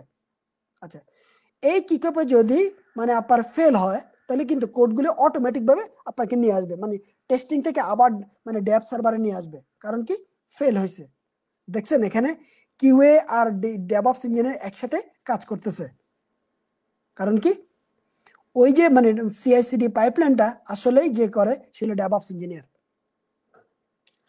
কিউ এর কাজ হচ্ছে শুধু মানে তার সাথে একসাথে কোলাবোরেটলি কাজ করে আপনার জিনিসগুলি, আপনার অটোমেশনগুলি সেখানে তাকে হাজির করে দেওয়া, তখন সে কাজটা করে গেল। এটা যখন এই মনিটরিং এর কাজগুলি আসে, আপনি যখন একটা একটা প্রজেক্টে মনিটরিং নিয়ে আসবেন, ঠিক আছে, আপনার যারা ডাইনাট্রেস আছে, অ্যাপ ডাইনামিক্স আছে, স্প্লাঙ্ক আছে, এই মনিটরিং যখন নিয়ে আসবেন বিশাল বড় একটা প্ল্যাটফর্মে, app server, web server, database server, processing, ঠিক আছে, তারপরে আপনার 200টা সার্ভার আছে, এই মনিটরিং এর জন্য যখন এইরকম টুলস আনবেন, সেন এক্সাম্পল মনিটরিং টুলস, ধরেন আপনার 2000 এজেন্ট নিলেন, মানে লাইসেন্স নিলেন অ্যাপ ডাইনামিক্স থেকে, হয়তো $2 মিলিয়ন। এই যে ইমপ্লিমেন্টেশন যে হবে, মনিটরিং হচ্ছে হলো আপনার প্রত্যেকটা সার্ভারে গিয়ে গিয়ে শুধু এজেন্টটা ইনস্টল করে দেওয়া, ঠিক আছে। এই যে কমিউনিকেশনটা হবে, এই যে রিকোয়ারমেন্টটা গ্যাদার করা, টেকনিক্যাল রিকোয়ারমেন্টটা গ্যাদার করা, ইয়ের সাথে কাজ করা, এটা কি বলে ভেন্ডরের সাথে কাজ করা, এই কাজগুলি কিন্তু করে কে, ডেভঅপস ইঞ্জিনিয়ার, ঠিক আছে। সো এখানে কিন্তু ডেভঅপস ইঞ্জিনিয়ার এখানে লিড দিচ্ছে গেল। এটা কিউএ ইঞ্জিনিয়ার কথা তো বলেছি অলরেডি। দেখেন, নেটওয়ার্ক সাপোর্ট টিমের সাথে আবার ডেভঅপস ইঞ্জিনিয়ারিং কাজ করে থাকে। নেটওয়ার্ক অপারেশন টিমের কাজ হচ্ছে কন্টিনিউয়াসলি বিশাল বড় একটা রুমের মধ্যে, ঠিক আছে, মোটামুটি 50টা 100টা বিশাল বড় স্ক্রিনের টিভি শুধু চলতে থাকে, শুধু চলতে থাকে, দেখতেছে ওখানে কোন সার্ভারে কি ঘটনা ঘটতেছে। এটা বলে নেটওয়ার্ক অপারেশন টিম। বিশাল বড় একটা এরিয়াতে একদম মানে মানে 20 জন 25 জন শুধু কন্টিনিউ ওইখানে শুধু মনিটর করতেছে, কোনো কিছু ডাউন হলে ওরা সাথে সাথে অ্যালার্ট করবে। সেখানে কিন্তু কিসে অ্যালার্ট করবে, ওই যে একটা প্রজেক্টের পুরো ইনফ্রাস্ট্রাকচারটা ডেভঅপস ইঞ্জিনিয়ার ডিজাইন করেছে, সেটা কিন্তু নেটওয়ার্ক অপারেশন সেন্টার কিন্তু ওটা মানে কন্টিনিউ লাইভ মনিটরিং করতেছে এবং লাইভ অ্যালার্ট সেন্ড করতেছে বিভিন্ন টিমের কাছে। সেটা কিন্তু ডেভঅপস ইঞ্জিনিয়ারের সাথে কাজ করে। আসেন বিজনেস আর হলো technical support team. Technical support team হলো সেই টিম যারা মানে অ্যাপ্লিকেশনে মোটামুটি মানে অ্যাপ্লিকেশনটা কিভাবে কাজ হয় সেটা জানে, অথবা কিছু অ্যাক্সেস পারমিশন তাদের কাছে দেওয়া আছে। তারা শুধু এগুলি যখন বিজনেস কোনো প্রবলেম পাবে, সেই প্রবলেমটা প্রথমেই যে টিকেটিং সিস্টেমের মাধ্যমে যে টিকিটটা ক্রিয়েট করে, সেই টিকিটটা চলে যায় হলো ট্যাক্স সাপোর্ট টিমের কাছে। ট্যাক্স সাপোর্ট টিম হচ্ছে টিয়ার 1, ঠিক আছে। তো এরা শুধু জানে যে অ্যাপ্লিকেশনটা কিভাবে ব্যবহার হয়, প্লাস এদের কাছে কিছু অ্যাক্সেস পারমিশন আছে, এটা সলভ করে দেয়। এদের মধ্যে যদি কোনো প্রবলেম থাকে, সেই টিমটা হলো ডেভঅপস ইঞ্জিনিয়ারিং টিম। এত জায়গায় ডেভঅপস ইঞ্জিনিয়ারিং টিমের ইনভলভমেন্ট, যেটা আজকের সিস্টেম ইঞ্জিনিয়ার নেটওয়ার্ক ইঞ্জিনিয়াররা করতে পারে না। এই কারণে এই পজিশনটা বলে যে যখন সফটওয়্যারটা ডেভেলপ হচ্ছে তখন সে রিপ্রেজেন্ট করা হলো, সে সফটওয়্যার ডেভেলপমেন্ট টিমের সাথে কাজ করে। যখন সফটওয়্যারটা ডেভেলপমেন্টটা শেষ, প্রোডাকশনে চলে গেছে, মানে অপারেশন টিম, এখানে যে অপারেশন টিম মানে মিনস বিজনেস টিমের 50 থেকে 10,000 ইউজার থাকতে পারে, এমপ্লয়ি থাকতে পারে, যে দ্বারা ওই অ্যাপ্লিকেশনটা সাপোর্ট দিচ্ছে। ওই যে যখনই প্রোডাকশনে চলে যাবে তখন operation team and the development team, যে মাঝখানে যে লোকটা, সেটা হলো ডেভঅপস ইঞ্জিনিয়ার। এই কারণে DevOps is a practice, is a cultural change, ঠিক আছে। কারণ কি, এই পজিশনে যারা আসে এরা মোটামুটি একটা কোর, মানে এটা কি, এটা হলো ব্যাকবোন অফ দ্য প্রজেক্ট। কারণ কি, সে প্রজেক্টের ইন্টিগ্রেশনগুলি খুব ভালো জানে, সে রিকোয়ারমেন্ট ডিফাইন করে না, সে রিকোয়ারমেন্ট নিয়ে কোনো হাতও দেয় না, সে সফটওয়্যার ইঞ্জিনিয়ারিংকে বলতে যায় না তুমি কোড এভাবে লিখছো কেন, মানে তুমি কোডে এই লুপ লিখছো কেন। কেউ ইঞ্জিনিয়ারকে বলতে যায় না যে তুমি কেন এই টেস্টটা করতে গেলা না। ও পারফরমেন্স ইঞ্জিনিয়ারিংকে বলবে না যে তুমি এটা করলে না কেন, প্রোডাক্ট ওনারকে বলবে না তুমি এটা করলে না কেন, এগুলিতে সে বলে না।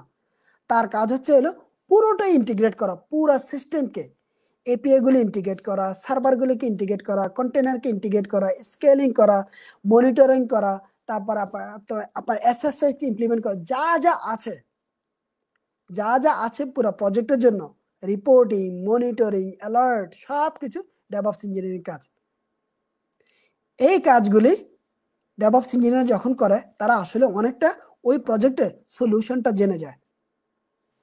তো আমি যদি আমার এই প্রজেক্টটা নিয়ে একটু কথা বলি, যে আমি যদি এটাকে দেখা, একটু দেখি কি অবস্থা এখানে। ওকে, সো ডেভঅপস ইঞ্জিনিয়ার আর যেটা কাজটা করে, সেটা ভেরি ইম্পর্টেন্ট পার্ট, সেটা হচ্ছে তারা আর্কিটেকচার ডায়াগ্রাম নিয়ে সবসময় কাজ করে। যখনই আর্কিটেকচার ডায়াগ্রাম নিয়ে কথা বলা হয়, তখনই বলা হয় যে ডেভঅপস ইঞ্জিনিয়ার সবসময় সলিউশনস আর্কিটেক্টের সাথে কাজ করে। এটা একটা micro service architecture like application, এটা ই কমার্স অ্যাপ্লিকেশন। এখানে দুই ধরনের ওয়েব ইউজার আছে, তারপরে এখানে আছে mobile app user. Of course Amazon আমরা কি করে আজকে মোবাইল অ্যাপ অথবা স্মার্ট ডিভাইস থেকে কাজ করি, অথবা আমাদের ব্রাউজার থেকে কাজ করে। ব্রাউজার যখনই হিট করে তখন চলে যায় লোড ব্যালেন্সারে। লোড ব্যালেন্সারের সাথে মোটামুটি প্রত্যেকটা সার্ভিসের কানেক্টিভিটি, আমি যে বললাম service 1, product search, user management, credit card, refund, profile management, history, buyer seller contact information, এগুলি প্রত্যেকটা কিন্তু আলাদা আলাদা অ্যাপ্লিকেশন। এগুলি প্রত্যেকটা নিজস্ব রিকোয়ারমেন্ট আছে, নিজস্ব বাউন্ডারি আছে, ঠিক আছে। এই যে প্রত্যেকটা আলাদা আলাদা অ্যাপ্লিকেশনকে বলা হয় মাইক্রো সার্ভিস। মাইক্রো সার্ভিসের উদ্দেশ্য হচ্ছে সে নিজস্ব ইন্ডিপেন্ডেন্ট ভাবে পুরোটাই সে কাজ করবে। তার নিজস্ব ডাটাবেস থাকবে, তার নিজস্ব কোডিং ল্যাঙ্গুয়েজ থাকতে পারে, সে করতে পারে পাইথন, করতে পারে নোড.জেএস, করতে পারে জাভা। তাহলে কি এটা লাভ হচ্ছে, যে এটা মানে ইন জেনারেল লাভ হচ্ছে, যদি ফেল করে তাহলে আমি বুঝবো কোন সার্ভিসটা ফেল করেছে। তারপরে যখন সার্ভিস ইন্টিগ্রেশনটা ইজি, অ্যাপ্লিকেশনটা ছোট হওয়ার কারণে আপনার মানে ম্যানেজ করা ইজি, তারপরে অ্যাপ্লিকেশন মেইনটেনেবিলিটি ইজি, অ্যাপ্লিকেশন আপডেট করা ইজি, অ্যাপ্লিকেশন ট্রাবল শুটিং করা ইজি, অ্যাপ্লিকেশনকে ইন্টিগ্রেশন করা ইজি, এগুলি সব কিন্তু বেনিফিটস অফ মাইক্রো সার্ভিস।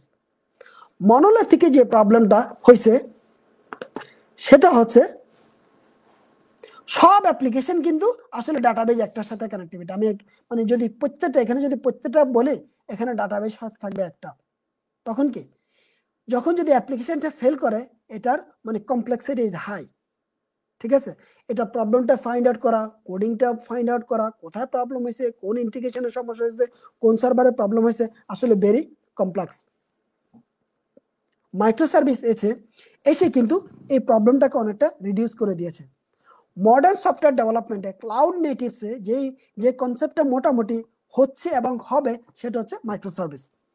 তো এই যে আমরা যে মানে এই যে ডায়াগ্রামটা দেখছি, হাই লেভেল ডায়াগ্রাম, এই ডায়াগ্রাম আসলে বুঝবে যখন ডেভঅপস ইঞ্জিনিয়ার দেখবে এই ডায়াগ্রামটা, তখন সে বুঝতেছে ওকে এই সার্ভারের মধ্যে মোটামুটি 8টা ডাটাবেস থাকবে, প্রত্যেকটা সার্ভারের জন্য আলাদা আলাদা ডাটাবেস থাকবে, প্রত্যেকটা সার্ভিস আলাদা আলাদা, ঠিক আছে। সে প্রত্যেকটা ডাটাবেস স্কিমা নিয়ে মানে খুব ভালোভাবে বুঝবে, বোঝার জন্য, কারণ ইন্টিগ্রেশনের জন্য লাগবে। সার্ভিসগুলির মধ্যে সার্ভিস ওয়ান আর সার্ভিস টুর মধ্যে ইন্টিগ্রেশনটা কি হবে সেটা করবে, সার্ভিস ওয়ান সার্ভিস থ্রির মধ্যে যে ইন্টিগ্রেশন সেটা জানবে, করবে আসলে, ঠিক আছে। মানে প্রত্যেকটা সার্ভিসের মধ্যে ইন্টারনাল যে ইন্টিগ্রেশনগুলি, এটা ডেভঅপস ইঞ্জিনিয়ারিং কাজ। আর এই সার্ভিসগুলি যদি মাইক্রো সার্ভিস হচ্ছে, যদি ডকার কন্টেইনার হয়, তাহলে প্রত্যেকটা ভার্চুয়াল মেশিনে মানে যে কন্টেইনারগুলি ক্রিয়েট করবে, এটা তার কাজ। কন্টেইনারগুলিকে ডেপ্লয়মেন্ট করা, এটা তার কাজ। কন্টেইনার মধ্যে ইন্টারনালি যে নেটওয়ার্ক করা, এটা তার কাজ। এখন যদি এই যে 8টা সার্ভিসের যদি বিজনেস বলে দেয় আমরা টার্গেট করতেছি মোটামুটি আমরা টার্গেট করতেছি এরকম একটা টার্গেট, আমাদের 100টা কন্টেইনার থাকবে। 100টা কন্টেইনার এই কারণে থাকবে, 4টে এনভায়রনমেন্ট যদি থাকে, ডেভেলপমেন্ট, স্টেজিং, টেস্ট এবং দ্য প্রোডাকশন, যদি 4টে এনভায়রনমেন্ট থাকে, সেম কোডগুলি থাকবে। প্রোডাকশন হবে সবচেয়ে হাই, যেখানে একদম real life the business expect করতেছে 500K ইউজার আসবে এখানে। মিক্সার ম্যাচ, বিজনেস যেটা বলবে সেটা হলো বাইবেল এখানে, ঠিক আছে। এখানে বিজনেস ইনভেস্ট করে টাকাটা। তো এখানে যদি মানে সে যদি এটাকে ডিজাইন করে, তাহলে তার 100টা কন্টেনার লাগবে, 4টে এনভায়রনমেন্টে 400টা কন্টেনার লাগবে। যদি যদি 500K ইউজার হয়, যদি সে মনে করে যে আমার 20,000 কন্টেনার লাগবে, 20,000 কন্টেনার লাগবে, তাহলে যে স্কেলিংটা দায়িত্ব, এটা ডেভঅপস ইঞ্জিনিয়ারিং করবে। যে ক্লাস্টারিং যে করবে, যে কুবারনেটিস যে ব্যবহার করে ক্লাস্টারিং করবে, এটা ডেভঅপস ইঞ্জিনিয়ারিং করবে। স্কেলিং যে করবে, এটা ডেভঅপস ইঞ্জিনিয়ারিং করবে থ্রু দ্য কুবারনেটিস। তাহলে কি একটা সফটওয়্যার ইঞ্জিনিয়ার শুধু কোড লিখে দিচ্ছে, কোড লেখার পরে তার কাজ শেষ। একটা কিউ ইঞ্জিনিয়ার শুধু মানে ইন্টিগ্রেশন হওয়ার পরে শুধু টেস্ট করতেছে, এটাই তার কাজ শেষ। একটা বিজনেস অ্যানালিস্ট শুধু বিজনেস রিকোয়ারমেন্ট লিখে দিয়েছে, মোটামুটি কোলাবোরেট করে, মোটামুটি কিছু স্মোক টেস্টিং করে, তার কাজ শেষ, মিটিং মিছিল শেষ। Product owner day to day কাজ, sprint planning, day to day the daily stand up, তারপরে শো অ্যান্ড টেল, তারপর রিলিজ প্ল্যানিং, রেট্রোস্পেক্টিভ, এগুলি করতেছে, মোটামুটি তার কাজ শেষ। Enterprise architect, solutions architect design করার পরে মোটামুটি তাদের কাজ শেষ। কিন্তু ডেভঅপস ইঞ্জিনিয়ার সে মোটামুটি প্রত্যেকটা কাজের সাথে মোটামুটি জড়িত। এই কারণে এই পজিশনটা এতটা পাওয়ারফুল হবে, হচ্ছে এবং হবে। এটা সাস্টেইনেবল, আর কেরিয়ার সাস্টেইনেবল হবে, ভেরি ভেরি স্ট্রং। আর কাজগুলি ভেরি চ্যালেঞ্জিং মানে কি, এনজয় করা যায়। কিউএ আমি দেখেছি, আমি শুনেছি যে অনেক কিউএ আছে, সে ম্যানুয়াল টেস্টিং এ মোটামুটি অনেক বছর থেকে স্টাক, সে অটোমেশন জানে না, অটোমেশন করবে না, সে মোটামুটি ম্যানুয়াল টেস্টিং এ বোরিং।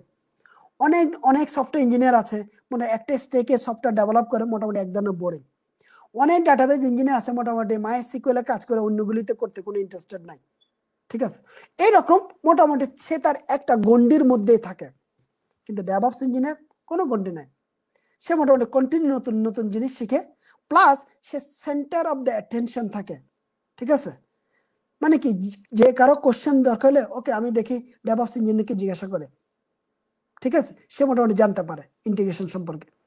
এই কারণে এই পজিশনটা যখন কেউ এক্সিস্টিং কিউ পজিশন থেকে কোয়ালিটি ইঞ্জিনিয়ার অথবা দ্য পারফরমেন্স ইঞ্জিনিয়ার অথবা নেটওয়ার্ক ইঞ্জিনিয়ার, সিস্টেম ইঞ্জিনিয়ার, যখন তারা ডেভঅপস ইঞ্জিনিয়ারিংকে ট্রুলি ট্রান্সফর্ম করবে আমাদের থ্রুতে,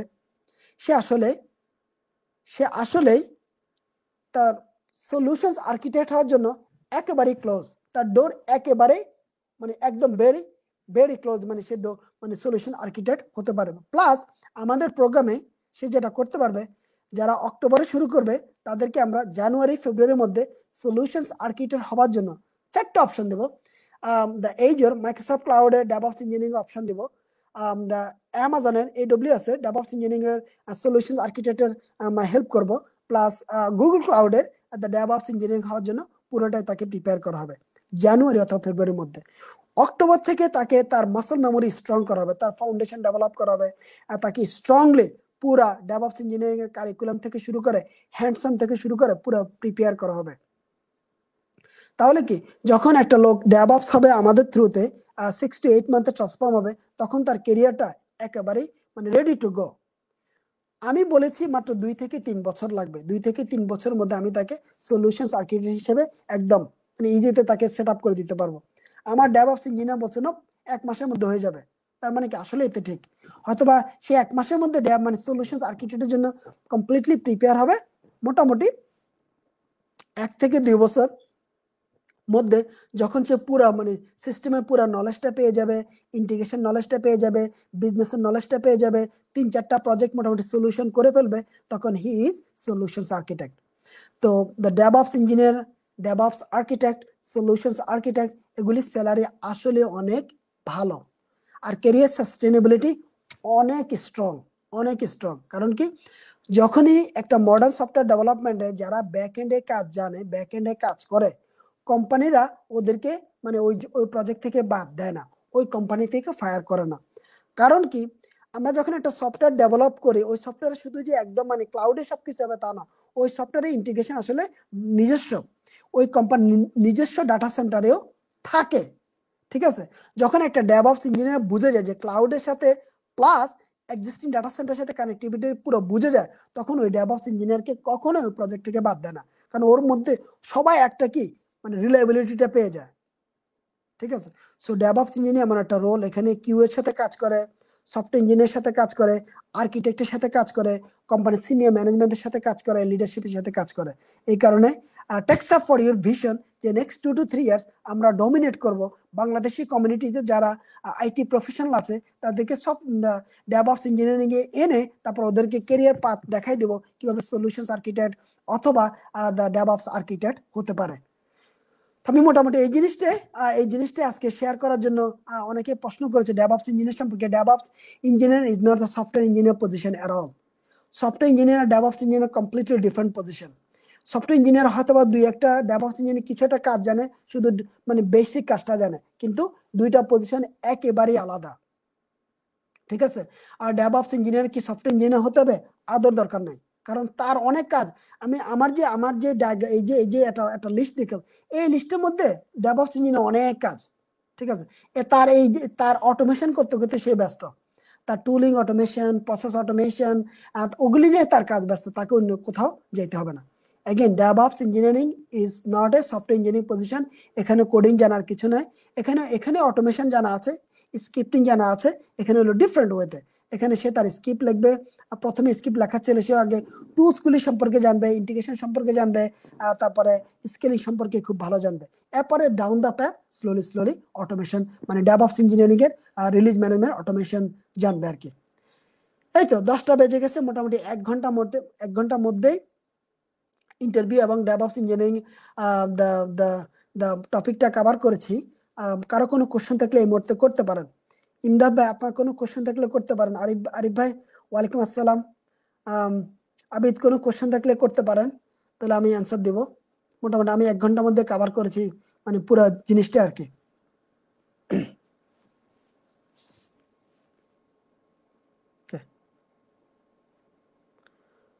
ওকে, সো ডেফিনেটলি আমাদের নেক্সট স্যাটারডেতে ডেভঅপস ইঞ্জিনিয়ারিং এ আবার আমাদের হোয়াটসঅ্যাপ গ্রুপ আছে। নেক্সট স্যাটারডেতে আমরা আবার every Saturday 9 o'clock eastern time আমরা ওরিয়েন্টেশন করি। ওরিয়েন্টেশন উদ্দেশ্য হচ্ছে কিউএনএ, যেখানে কোশ্চেন এবং অ্যান্সার নিয়ে ডিসকাশন করা হয়, যেন কেউ এন্টার করার আগে সে মোটামুটি প্রোগ্রামটা ভালো করে বুঝে, প্লাস আমাদের স্ট্যান্ডার্ডটা বুঝে, তার যথেষ্ট পরিমাণ কোশ্চেন করার সুযোগ থাকে, তারপরে সে ডিসিশন নিতে পারে। অক্টোবরের 3 তারিখে আমরা অফিসিয়ালি স্টার্ট করব ডেভঅপস ইঞ্জিনিয়ারিং প্রোগ্রামটা। 6 to 8 মান্থের প্রোগ্রাম। প্রতি সপ্তাহে স্যাটারডেতে 9 to 12 PM হবে। আর পুরো Monday, Tuesday, Wednesday, Thursday, Friday আমাদের টিমের সাথে কাজ করবে বেসড অন ক্যান্ডিডেট অ্যাভেলেবিলিটি। তার মানে আপনি যদি 8টা থেকে 5টার পরে আপনি ফ্রি থাকেন, আপনাকে মানে দ্য অ্যাজাইল স্ক্রামে করা হবে, আপনাকে আপনার ইউজার স্টোরি নিয়ে আপনি কাজ করবেন অথবা টপিকগুলো নিয়ে কাজ করবেন। কাজে যখন আপনার কোনো প্রবলেম হবে, আমি অথবা আমার টিম হেল্প করব। আমাদের মডেলটা এমনভাবে ডিজাইন করা হয়েছে, এটা কোনো ট্রেনিং না, কাউকে ট্রেনিং দেওয়ার জন্য এটা ডিজাইন করা না। এটাকে একদম দ্য রিয়েল লাইফ কি যেভাবে কাজ করি, কাজের ইথিক্স, কাজের ডিসিপ্লিন, কাজ কিভাবে করতে হবে, সবকিছু এখানে মানে 6 to 8 মান্থের মধ্যে fully transform into DevOps engineer. আমাদের প্রত্যেকটা প্রোগ্রাম এভাবে ডিজাইন করা, প্রজেক্ট প্রিপারেশন কিউ এর জন্য এভাবে ডিজাইন করা, ইউনিফাইড কিউ ইঞ্জিনিয়ার একইভাবে ডিজাইন করা। প্রত্যেকটাকে ডিজাইন করা হয়েছে মানে আপনার উপরে ভিত্তি করে আপনি কি চান, কি করলে আপনি ভালো করবেন সেভাবে করে। আস্তে ধীরে করানো হয়, যারা আস্তে করে তাদেরকে ওইভাবে সাপোর্ট দেওয়া হয়, যারা দ্রুত করে তাদেরকে ওইভাবে সাপোর্ট দেওয়া হয়। প্লাস এটা হলে আমার ব্যক্তিগতভাবে এটা আমার ফুল টাইম এখন। এটার মধ্যে আমার মোটামুটি সমস্ত সময় 12 থেকে 16 ঘন্টা আমি প্রতিদিন একদম Sunday to Sunday, there is no off day here, plus আমার টিম। সো যারা আমাদের এখানে আসবে তারা অবশ্যই যদি সিনসিয়ার থাকে, যদি একটু সময় দেয়, 1-2 ঘন্টা করে সময় দেয় কনসিস্টেন্টলি অ্যান্ড ডেডিকেট থাকে, তারা অবশ্যই ইনশাল্লাহ মার্কেটে জব পাওয়ার জন্য কোনো প্রবলেম হবে না টুডে অর টুমরো। প্লাস তাদের কেরিয়ার পাথ চুজ করার জন্য, ভালো কেরিয়ার পাথ হওয়ার জন্য সবকিছু আমরাই আসলে হেল্প করব। ঠিক আছে, সো এটা হলে আসলে আমাদের প্রোগ্রামের মূল ভিত্তি আর কি, যেটা যেটা অন্যরা যেমন করে, যেমন যে হোয়াট ইজ কল, অন্যরা যেমন করে সেটা হচ্ছে যে 3 দিন প্রোগ্রাম করাবে, তারপরে আপনি ওদের সাথে কথা বলতে পারবেন না, তারপরে আপনি ওদেরকে পাবেন না, অথবা আপনি একটা কাজ করতে গেছেন সেই কাজটা আপনার হচ্ছে না ঠিক করে। আসলে আমাদের প্রোগ্রাম এরকম না, একদিন করায় আপনাকে ফুললি প্রোগ্রামে এঙ্গেজ করায়, আপনি কি করেন সেটা নিয়ে আপনার দায়িত্ব নেই। আপনাকে জিজ্ঞাসা করে আপনার কাজ পারতেছেন কিনা, কাজ কেন পারতেছেন না, আপনাকে ফোকাস করার জন্য আপনাকে স্ট্রংলি প্রেস করে যেন ফোকাস থাকেন। তারপর টিম ওয়ার্ক করার জন্য, টিমে কাজ করার জন্য, তারপর আপনি ইন্ডিপেন্ডেন্টলি কাজ করতে পারতেছেন কিনা, তারপরে এঙ্গেজ ইনভলভ কিনা আমাদের প্রোগ্রামে, এই জিনিসগুলো আসলে থ্রু আউট দ্য উইক এখানে করা হয়। ঠিক আছে। লুমেন বড়ুয়া, মিনিমাম কোয়ালিফিকেশন যদি কিসের জন্য আমি আপনি জানি না, আমাদের প্রোগ্রামে ডেভঅপস ইঞ্জিনিয়ারের জন্য মিনিমাম কোয়ালিফিকেশন যদি মিনিমাম আইটি ব্যাকগ্রাউন্ড থাকে তাহলে যথেষ্ট। কোয়ালিটি ইঞ্জিনিয়ার জন্য যদি ইংলিশ জানে তাহলে যথেষ্ট, কোনো প্রবলেম হবে না মোটামুটি। এই তো তারপর হচ্ছে ওই যে আপনার এটা কি বলে, আমরা যে জানুয়ারিতে যে প্রোগ্রামগুলি শুরু করব, সেখানে আমাদের এক্সটেন্সিভ লাইক মানে প্রোগ্রাম এমনভাবে ডিজাইন করা হবে, আরো টিপটপ প্রোগ্রাম ডিজাইন করা হবে যেন যে কেউই মানে যে কেউই যদি মানে স্ট্যান্ডার্ড ইংলিশ জানে, বাংলাদেশ থেকে আসছে, কেরিয়ার সম্পর্কে জানে না, কোথায় যাবে, যদি তার সিনসিয়ারিটি থাকে, যদি তার মানে ড্রাইভ থাকে যে I will change my career to have a better life in United states, ব্যক্তিগতভাবে আমার সাথে কথা বললে আমাকে কোনো টাকা টোকা দিতে হবে না, আমার সাথে কনসাল্ট করলে আমি অবশ্যই বলে দিব। আমি আমেরিকাতে এসেছি 2010-এ, আমি 11 থেকে জব শুরু করে 2019-এ এসে আমি আমার জব শেষ করে আমি আমার বিজনেস শুরু করেছি। 10 ইয়ার্সের মধ্যে আমার যা যা করার দরকার ছিল সবকিছু আমি শেষ করে ফেলেছি আমেরিকাতে। ঠিক আছে, কিচ্ছু আমার বাকি নাই। আমেরিকাতে বাড়ি গাড়ি থেকে শুরু করে, তারপরে জবের পজিশন থেকে শুরু করে কোনো কিছু আমি বাদ দেই নাই, সবকিছু আমার অ্যাকমপ্লিশমেন্ট শেষ আমেরিকাতে। ঠিক আছে, অ্যাটলিস্ট আমার ব্যক্তিগত অভিজ্ঞতাটা মানে শেয়ার করতে পারবো আপনি আমেরিকাতে কি করবেন, কি করবেন না, কখন করবেন। ঠিক আছে, এগুলো নিয়ে আরো বিস্তারিত কথা হবে ইন দ্য ফিউচারে। বাট এগেইন আপনার প্যান্ডামিক পিরিয়ড চলতে থাকবে। যদি আপনি মনে করেন যে আপনি কোনো গাইড পাচ্ছেন না, আপনার কোনো হেল্প দরকার, যে আপনার কোনো যে আমি কি করব, এগুলির জন্য অবশ্যই যদি দরকার হয় আমাকে ফেসবুকে নক করতে পারবেন, হোয়াটসঅ্যাপে নক করতে পারবেন, অথবা আমার ব্যক্তিগতভাবে আমার সেল ফোনে কল দিতে পারবেন। এগুলি মোটামুটি অ্যাভেলেবল। আমি মোটামুটি আমি ভেরি লাইক দ্য ইন্টারাক্টিভ। আমি ফোনে সবার সাথে মোটামুটি কথা বলেই থাকি, এটা আসলে আমার commitment. So far I understand DevOps engineering is a bridge in between. Yes, exactly, Sujoy একেবারে ঠিক। It is a technical position, is a bridge between the development and the operation team. That is correct, exactly. And so এটা এই পজিশনটা ভালো, of course সব পজিশনে ভালো, but এই পজিশনটা একটা পজিশন যে এখানে স্টেবিলিটি খুব ভালো। Is statistic background is fine? Yes, Lumen Borua, statistic background is fine. আমেরিকাতে ডিগ্রি বলতে ডিগ্রি ভ্যালু থাকবে কম। Again doctor degree is different, তারপরে the lawyer degree is different, but যে নর্মাল যে ডিগ্রিগুলি এগুলি আসলেই এগুলি দিয়ে আপনি জব পাবেন আমেরিকাতে ওই গ্যারান্টি আসলে শেষ। মোটামুটি আপনি যেখানে বলেন আইটি আসলে অনেক অনেক কিছু আসলে আইটিতে চলে যাবে। তো আপনি যদি আইটি প্রফেশনাল হতে পারেন আমেরিকাতে, আমেরিকাকে আইটি স্বর্গরাজ্য বলা হচ্ছে এবং হবে সবসময়। আপনি এখানে আইটির ডিমান্ড থাকবে সবসময় ভালো। স্ট্যাটিস্টিক্স ইজ কমপ্লিটলি ফাইন, আপনি আইটিতে মুভ করতে পারবেন। আর শুধু আপনাকে যেটা করতে হবে, আপনাকে আপনার ড্রাইভ থাকতে হবে ব্যক্তিগত, যে yes I will make it happen. ঠিক আছে, এটা আলাউদ্দিনের চেরাগ না যে আপনি কোনো ট্রেনিং সেন্টারে গিয়েছেন সে আপনাকে পরিবর্তন করে দিবে। ট্রেনিং সেন্টার হলো যে হয়তো আমার টেকনিক, আমি বিশ্বাস করে আমার টেকনিক ভালো, অন্যরা ট্রেনিং দেয়, কিন্তু যে ড্রাইভটা যে করতে হবে সেটা আপনাকেই করতে হবে। Always show up. ঠিক আছে, আপনি গিভ আপ করতে পারবেন না, তারপর আপনাকে কন্টিনিউ মানে পরিশ্রম করতে হবে, আপনাকে মানে তারপর মোটিভেটেড থাকতে হবে, তারপর আপনার মানে তারপরে কি করতে হবে, আপনাকে যে জিনিসগুলি দিয়ে ফোকাস থাকতে হবে, এঙ্গেজ থাকতে হবে, ইনভলভ থাকতে হবে, এগুলি করলে আসলে আপনি হয়ে যাবেন। ঠিক আছে, আপনার স্ট্যাটিক্স ব্যাকগ্রাউন্ড থাকুক আর যে কোনো ব্যাকগ্রাউন্ড থাকুক, এখানে ডিগ্রিটা কোনো ইম্পর্টেন্ট না, ইংলিশটা জানলে হবে। এই তো, আর কোনো কোশ্চেন আছে বলেন?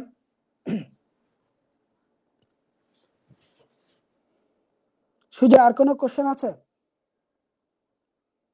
ওকে, আমাদের প্রতি রোববারে অগাস্ট গ্রুপের যে ওয়ার্কশপ হয় সেটা হচ্ছে 9টার দিকে। আমি সবাইকে যে কাউকে এনকারেজ করি জয়েন করার জন্য। সো অ্যাটলিস্ট আমাদের প্রোগ্রামটা সম্পর্কে জানবেন। আপনি ওয়ান অন ওয়ান কথা বলে আমাকে ফিডব্যাক দিতে পারবেন, অথবা আপনি ওয়ান অন ওয়ান করে মানে ওয়ার্কশপের পরে আপনি আমাকে কোশ্চেন করতে পারবেন যদি আপনি ইন দ্য ফিউচার জয়েন করতে চান, অথবা আপনার পরিবারে কেউ আছে অথবা ফ্রেন্ড সার্কেল আছে যে আপনি মানে আমাদের প্রোগ্রাম ফ্রি, আপনি জয়েন করবেন, আপনি দেখবেন, দেখার পর আপনি সিদ্ধান্ত নিতে পারবেন। ডেফিনেটলি আপনার এটা ওপেন সবার জন্য। সো প্যান্ডামিক টাইম, এমন না যে ও আপনাকে আমার এখানে জয়েন করতে হলে অবশ্যই এনরোল করতে হবে, টাকা দিতে হবে, তা না। আপনি 1-2 সপ্তাহ পরে মোটামুটি বুঝবেন যে আপনি আমার প্রোগ্রামটা কেমন লেগেছে, অথবা আমাদের যারা আছে তাদের সাথে কথা বলতে পারবেন, তারপর আপনি এনরোলমেন্টের সিদ্ধান্ত নেবেন।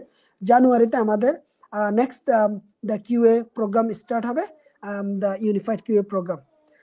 তাহলে সবাই ভালো থাকেন, সুস্থ থাকেন। অনেক ধন্যবাদ সবাই যারা 1 ঘন্টা সময় পাস করে আমার সাথে ছিলেন, প্রশ্ন করেছেন।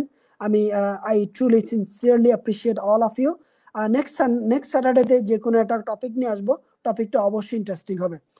নেক্সট স্যাটারডে টপিক হবে অনেকটা আমেরিকান কালচার, আমেরিকান লাইফ নিয়ে, সেটা নিয়ে হবে অবশ্যই। এখানে যে আমেরিকা যে একটা গেমলিং কান্ট্রি, এখানে এটা যে বুঝবে সে ভালো করবে, যে গেমলিং এর সাথে হিট করবে সে ভালো করবে। তো নেক্সট সপ্তাহ পর্যন্ত সবাই ভালো থাকেন, সুস্থ থাকেন। আমার কোনো কথা যদি আপনার মন খারাপ হয়ে থাকে আমি আন্তরিকভাবে দুঃখিত। আমার সাথে থাকবেন, আর টেক্সা ফরিও সবসময় আপনাদের সাথে আছে। অ্যাটলিস্ট আপনাকে যা হেল্প করব তার থেকে আমি আপনাকে ব্যক্তিগতভাবে যে কোনো সময় যে কোনো আমার ব্যক্তিগত পরামর্শ দেওয়ার জন্য সবসময় রেডি থাকবো। সবাই ভালো থাকেন, সুস্থ থাকেন। আল্লাহ হাফেজ, have a good night. Thank you.